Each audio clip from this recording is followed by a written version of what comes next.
Mhm.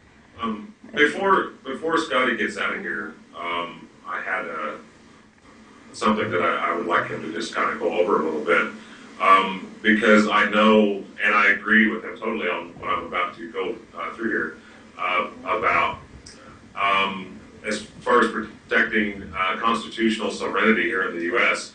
And this, sovereignty for each nation, even it is an important thing. It can be dangerous when it goes to romanticism, which is a whole other show. But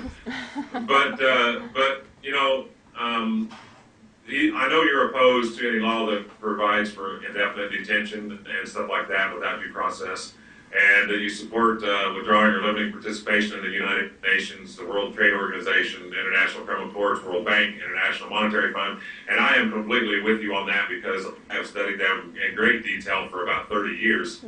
And actually, what a lot of people may not know is that the World Bank actually writes our procedures for the FDA a lot of times, as far as food handling, food safety, milk safety, and stuff like that for dairy.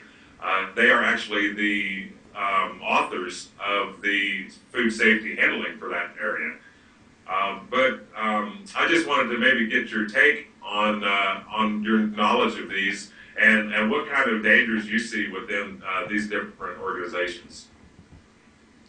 Yeah, well, anything that really takes control of people's lives away from them and puts it in someone else's hand has inherent dangers. And what you're describing here, of course, is a case where it's not even transparent to the average person who is really writing the rules that are going to then govern these people. And so that really is a form of domination by one group of people over others, in this case really over the entire country.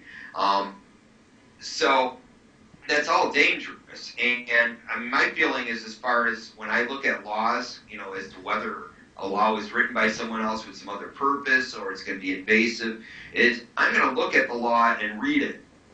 And if I don't have time to read it, then you gave me something that was too long to be a law that we should pass and impose on the people. The thing is, laws are something people are expected to obey. And to obey a law, you need to know what it is.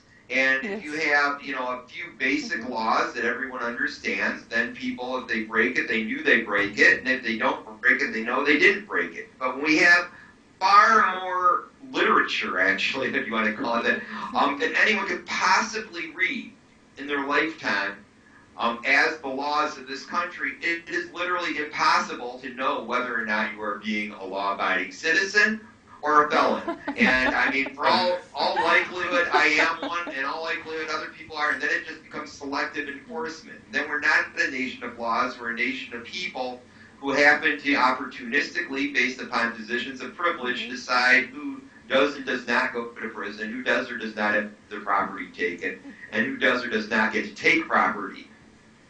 Well, yeah, the basic idea, and I'm coincidentally, I've got 3 years of judicial procedure already, and criminal protections and constitutional protections. That's what I'm majoring in school. I have about a year left. And the ironic thing behind that is that they actually, in school though, they will even teach you that laws, most people think laws are there to protect you. Laws are there to restrict freedom and movement. That is what they are in place for. They're a lot of people say, well, they're there to protect us. They are actually made to restrict freedoms that may be dangerous to somebody else. And I think a lot of that we can go right back to education, because if a lot more people were educated in the right way, I think they would understand maybe a little better between right and wrong. That's just my short take on it. Yeah. Okay. Sure. Scotty, thank you a lot for being with us today. Thank you very much. It was a very Thank nice you. conversation. Thank you. It's been a privilege. Thank you very much. So we have come to another Good end seeing of you. we have come to another end of another Building Bridges episode. Thank you for being with us tonight.